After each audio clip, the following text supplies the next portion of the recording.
ទៅរនៅក្នុងផែនដីមួយដែលសម្បូរទៅដោយអាចកំបាំងនិងរឿងរ៉ាវប្លែកៗជាច្រើនដែលធ្វើឲ្យយើងគ្រប់គ្នាមានការភ្ញាក់ផ្អើល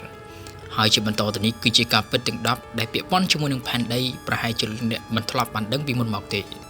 ចង់ដឹងថាតើការពិតទាំង10នោះមានអ្វីខ្លះសូមអញ្ជើញតាមដានទស្សនាដូចតទៅទី1សប្តាហ៍ថ្ងៃផែនដីវិលជុំវិញអាក់របស់ខ្លួនឯងនៅក្នុងល្បឿន 1670 គីឡូម៉ែត្រនៅក្នុង1ម៉ោងក៏ប៉ុន្តែអ្នកវិទ្យាសាស្ត្របានស្ប៉ាន់ស្មានថាផែនដីបានបន្ថយល្បឿនវិលរបស់ខ្លួនដោយសារតែល្បឿនរបស់វាយឺតជាងកាលពីរាប់លានឆ្នាំមុនអ្នកវិទ្យាសាស្ត្របានធ្វើការប៉ាន់ស្មានថាផែនដីកាលពីរាប់លានឆ្នាំមុនគឺវិលលឿនជាងសប្តាហ៍ថ្ងៃដែលនៅក្នុងមួយថ្ងៃកាលពីរាប់លានឆ្នាំមុនមានត្រឹមតែ20ម៉ោងតែប៉ុណ្ណោះខណៈពេលដែលសប្តាហ៍ថ្ងៃគឺមានរយៈពេល23ម៉ោង56នាទីនិង4វិនាទីនេះបើយើងគិតតាមល្បឿននៃការវិលជុំវិញអាក់ខ្លួនឯងរបស់ផែនដីសប្តាហ៍ថ្ងៃដូចនេះអ្នកវិទ្យាសាស្ត្របានប៉ាន់ស្មានថានៅរាប់លានឆ្នាំខាងមុខទៀតក្នុងមួយថ្ងៃអាចមានរយៈពេលរហូតដល់ទៅ27ម៉ោងឯណោះទី2ផែនដីវិលជុំវិញព្រះអាទិត្យនៅក្នុងល្បឿនរាប់ពាន់គីឡូម៉ែត្រនៅក្នុង1ម៉ោងដូច្នេះសាកស្រមៃទៅមើលថាតើផែនដីត្រូវធ្វើដំណើរឆ្ងាយប៉ុណ្ណាក្នុងរយៈពេល1ឆ្នាំពលគឺនឹងវិលមួយជុំព្រះអាទិត្យ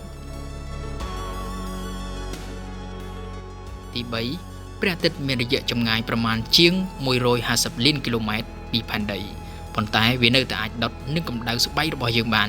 ដូច្នេះអ្នកវិទ្យាសាស្ត្រមួយចំនួនល្មមឈប់ស្រមៃថាចង់ទៅក្បែរព្រះអាទិត្យទៀតទៅ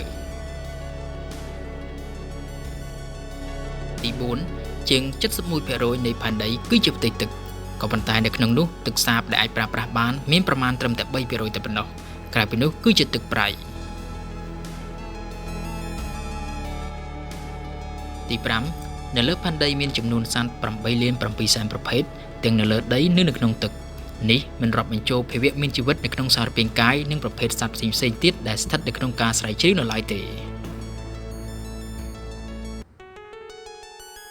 ទី6ផែនដីបានកកើតតាំងពី 4.5 ពាន់លានឆ្នាំមុនមកម្លេះក៏ប៉ុន្តែជីវិតនៅលើផែនដីទើបតែកកើតចន្លោះពី150ទៅ200លានឆ្នាំមុនតែប៉ុណ្ណោះទី7អាចផ្កាយបានធ្លាក់ចុះមកលើផែនដីស្ទើរតែរៀងរាល់ថ្ងៃដែលអាចផ្កាយនីមួយៗមានទម្ងន់មិនក្រោម100តោននោះទេក៏ប៉ុន្តែវាមិនបង្កគ្រោះថ្នាក់អ្វីដល់មនុស្សនោះទេពីព្រោះតែវាត្រូវបានដុតកំទេចនិងរលាយបាត់នៅក្នុងបរិយាកាសផែនដីមុនពេលដែលវាធ្លាក់មកដល់ផ្ទៃដី